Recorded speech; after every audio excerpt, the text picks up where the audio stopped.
한국은행이 금리가 1%포인트 올라도 우리 기업과 가게는 감내할 수 있다는 분석을 내놨습니다.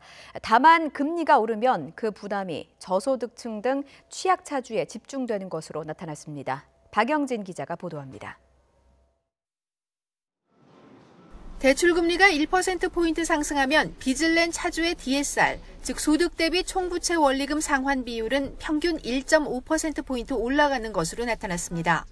처분 가능 소득 5천만 원인 차주는 1년간 원리금으로 75만 원을 더 부담하는 셈입니다. 문제는 저소득 취약차주입니다. 금리가 1%포인트 인상 시 DSR이 5%포인트 이상 높아지는 구간으로 가면 취약차주의 비중이 1%포인트 미만 구간의 2배로 뛰고 저축은행 등에서 금리 20% 이상의 신용대출을 받은 고위험 대출 보유자의 비중은 4배 이상 커집니다. 저소득 취약차주일수록 금리 인상의 타격이 크다는 얘기입니다. 한국은행은 그러나 우리 가계 전체로 봤을 때는 대출금리가 한 번에 1%포인트 오른다고 해도 충분히 감당할 수 있다고 분석했습니다. DSR 상승폭이 가계의 경우에 평균 1.5%포인트, 그리고 1%포인트 미만이 절반 이상으로 수정되어서 추가 이자 부담이 대체로 크지 않은 것으로 나타났습니다.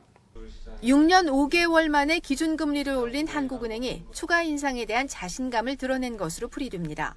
경기나 물가 상황이 금리 인상을 필요로 할 경우 그에 따른 가계나 기업의 이자 부담 증가 정도가 금리 인상을 제약할 결정적인 요인은 아닌 것을 시사한 것으로 해석이 됩니다.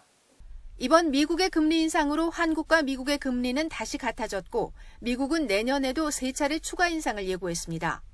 또다시 금리 역전 가능성이 나오는 가운데 금리 인상에 대한 포석을 깔고 나선 한국은행의 내년도 금리 인상 시점에 관심이 쏠리고 있습니다. YTN 박영진입니다.